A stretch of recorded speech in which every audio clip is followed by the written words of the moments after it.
Hello and welcome. मैं हूं शम्स तबरेज़ कासमी और मेरे साथ मौजूद हैं आज मारूफ दिफाई तंज़निगार, डिफेंस के एक्सपर्ट और फोर्स मैगजीन के फाउंडर जनाब परवीन सुहानी साहब। आप बड़े ही मारूफ हैं और लगातार खा पाकिस्तान और इंडिया की जंग हो या दुनिया भर में जहां कहीं भी लड़ाई हो उस पर आप अपना तज्जिया पेश करते हैं और आपका जो तज्जिया है, आपका जो तबसरा है, सबसे ज़्यादा मोतबर माना जाता है।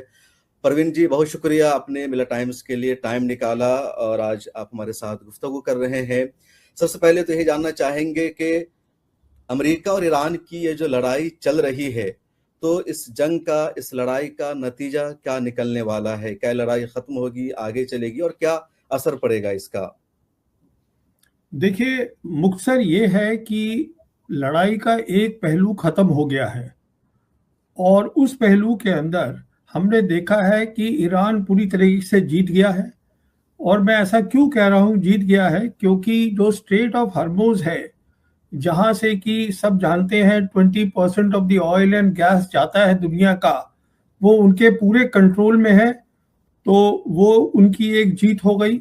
दूसरा ये है कि उन्होंने जो अपनी रणनीति बनाई है वो कुछ ऐसी है कि सब कुछ अंडरग्राउंड है, और जिसको बहुत संक्षिप्त में कहा जाता है, उनकी रणनीति है कि हमें मिसाइल और ड्रोन की डोमिनेंस, मतलब हम इन दोनों एरियाज में बहुत ज़्यादा हों दुश्मन से, और उनके पास प्रोडक्शन कैपेबिलिटी भी है। तो ये एक दौर खत्म हो गया है जो पूरी तरीके से ईरान के हक में चला गया है। इसीलिए हमने देखा कि अब प्रेसिडेंट ट्रंप जो है अभी भी वो ये मानने को तैयार नहीं है कि ईरान की जीत हुई है। तो वो 15 पॉइंट प्लान दिया है ईरान को पाकिस्तान के थ्रू, जिसकी कोई अहमियत नहीं है, क्योंकि जो जीती हुई साइड होती है वो देती है अपना प्लान, ना कि वो साइड जो नहीं जीती है। तो पाकिस्तान के थ्रू, पाकिस्तान मीडिएटर है। तो अब ईरानियों ने भी अपना 5 पॉइंट का प्लान जो है वो अमेरिका को दे दिया है, और उस 5 पॉइंट्स में जो खास 3 बातें हैं वो बिल्कुल सामने आ जाती हैं, जो एक जीती हुई पार्टी ही कर सकती है। और वो 3 बातें ये है, एक तो वो ये कह रहे हैं हमारा जितना नुकसान हुआ है इस लड़ाई में, जो हमारा मटेरियल नुकसान हुआ है, ह्यूमन लाइव्स लॉस्ट है, आप उन सबको कॉम्पेंसेट करिएगा। दूसरी बात वो ये कह रहे हैं कि जो इजराइल है, जो बिल्कुल बेनथा है, कंट्रोल में नहीं है अमेरिका के, आप उसको कंट्रोल करिए, क्योंकि इजराइल अभी भी लड़ाई करना चाहता है और कर रहा है। ये उनकी दूसरी डिमांड है। तीसरी उनकी जो डिमांड जो बहुत अहम है वो ये है कि जो ये स्ट्रेट ऑफ हॉर्मुज़ है, क्योंकि वो उनके कंट्रोल में है, वो तकरीबन ये चाहते हैं कि ये अब स्ट्रेट ऑफ ईरान बन जाएगा, ये हमारी सॉवरेनिटी में आ जाएगा। हम तय करेंगे कि यहाँ से कौन से टैंकर क्या जा सकता है, हम तय करेंगे यहाँ पर क्या टैक्स लिया जा सकता है, नहीं लिया जा सकता, हम तय करेंगे कि यहाँ पे पेट्रो डॉलर में ट्रेड होगा कि पेट्रो युआन में होगा। कहने का मतलब ये है, जब आपकी सॉवरेनिटी में आपके पास कोई चीज होती है तो फिर आप ही तय करते हैं क्या होगा। तो मैंने कहा ये पहली फेज खत्म हो गई है। अब जो है अमेरिकन को कुछ समझ में नहीं आ रहा है क्या किया जाए, क्योंकि सबसे बड़ी दिक्कत आज उनके सामने ये है कि वो छोड़ के भी नहीं जा सकते।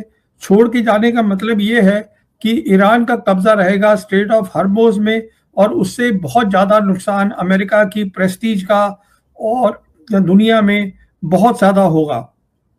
तो अब कुछ बातचीत चल रही है कि हम कुछ लिमिटेड फोर्सेस को, स्पेशल फोर्सेस को, एयरबॉर्न फोर्सेस को अब हम लाएंगे। और प्रेसिडेंट ट्रंप ने ये कहा है कि मेरी बातचीत चल रही है ईरान के साथ। ईरान ने कह दिया है कोई बातचीत नहीं चल रही।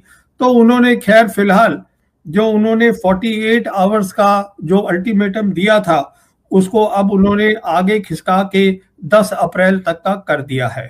तो अब 10 अप्रैल के बाद जो है वो कहते हैं कि अगर हमारा अल्टीमेटम ये होना चाहिए पूरा जो हमने बताया है, नहीं तो हम आपके पावर प्लांट्स वगैरह पे अटैक करेंगे।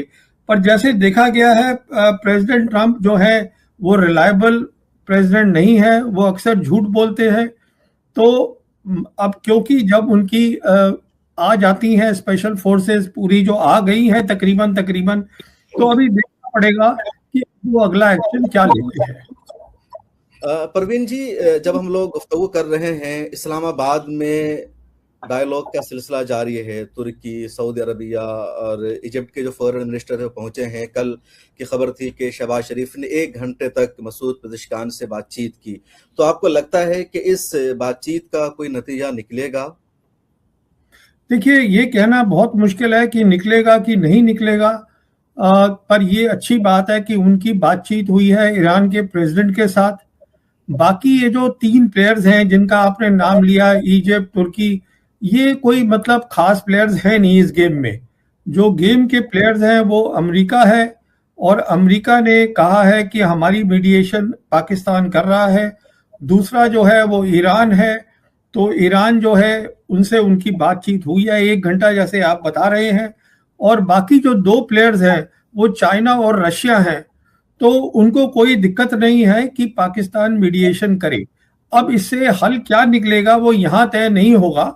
मीडिएशन वो कर रहे हैं, और मेरे ख्याल में आज अगर कोई भी मुल्क इस चीज की मीडिएशन कर सकता है, अगर कोशिश भी कर सकता है, तो वो सिर्फ पाकिस्तान ही है।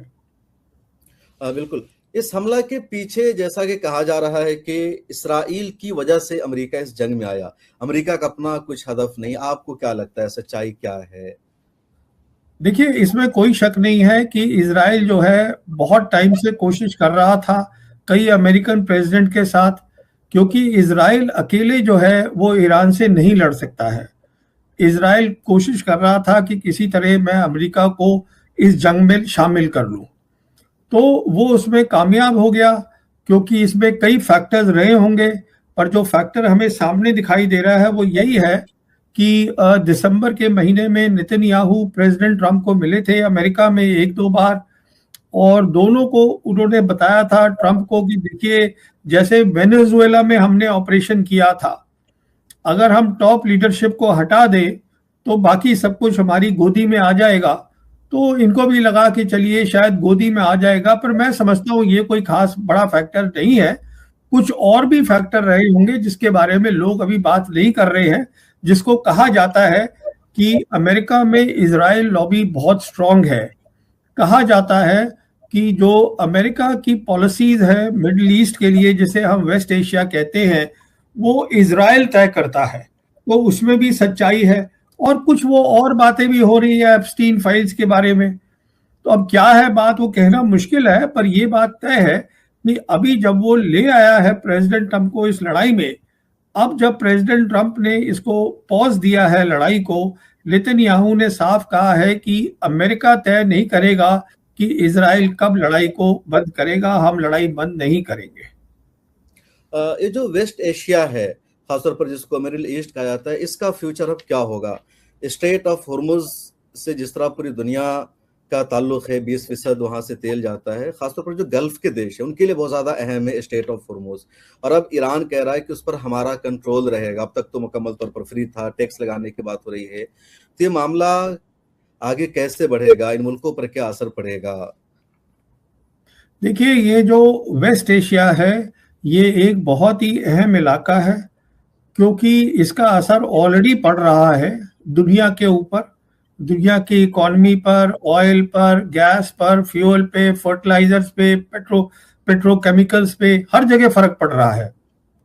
क्योंकि यहाँ से जैसे आप जानते हैं इतना तेल जाता है, गैस जाता है, फर्टिलाइजर जाता है। तो अगर ये अब जैसे ईरान के कब्जे में है, तो मुझे बिल्कुल नहीं लगता है कि ईरान के कब्जे से कोई खींच सकता है। मेरे हिसाब से अभी अमेरिका को जो अपनी हार कबूल करनी पड़ेगी और ईरान से बात करनी पड़ेगी कि अब हम किस तरीके से आगे चलें स्ट्रेट ऑफ हर्मुज को लेकर, क्योंकि मेन मुद्दा स्ट्रेट ऑफ हर्मुज है। तो अब ये अगर जैसे मैंने आपसे बताया ईरान के पास रहता है, तो इससे ये रीजन नहीं, पूरी जियोपॉलिटिक्स दुनिया की बदल जाएगी। जैसे आप जानते हैं कि आज दुनिया यूनिपोलर नहीं है। यूनिपोलर का मतलब सिर्फ एक बड़ी ताकत अमेरिका नहीं है। आज दुनिया मल्टीपोलर है, जिसमें 3 बड़ी बड़ी ताकतें हैं, वो अमेरिका है, रशिया है, चाइना है। तो इस मल्टीपोलर वर्ल्ड में ईरान के पीछे 2 बड़ी शक्तियां खड़ी हैं, चाइना और रशिया। तो पूरी दुनिया की जियोपॉलिटिक्स जो है वो इस एरिया से बदलेगी। इस एरिया की अहमियत ये है क्योंकि ये वो एरिया है जहां पहली बार मल्टीपोलर वर्ल्ड में अमेरिका डायरेक्टली किसी के साथ लड़ाई कर रहा है। क्या इस जंग में रूस और चीन खुलकर है ईरान के साथ? क्योंकि देखा जा रहा है कि ईरान की जो एयरफोर्स है वो ज़्यादा मजबूत नहीं है और इसराइल टारगेट किलिंग करने में लगातार कामयाब हो रहा है ईरान में, और ईरान का जो फाइटर प्लेन है वो भी कोई ज़्यादा सक्सेस नहीं दिखाई दे रहा है। तो अगर रूस और चीन का सपोर्ट रहता तो शायद ईरान की एयरफोर्स इतनी कमज़ोर ना रहती। देखिए, मैं जैसे आपको बता रहा था, ये सोच बदलनी है। आप ही नहीं कह रहे हैं, हिंदुस्तान में भी ये पूरी सोच बदलनी चाहिए कि 21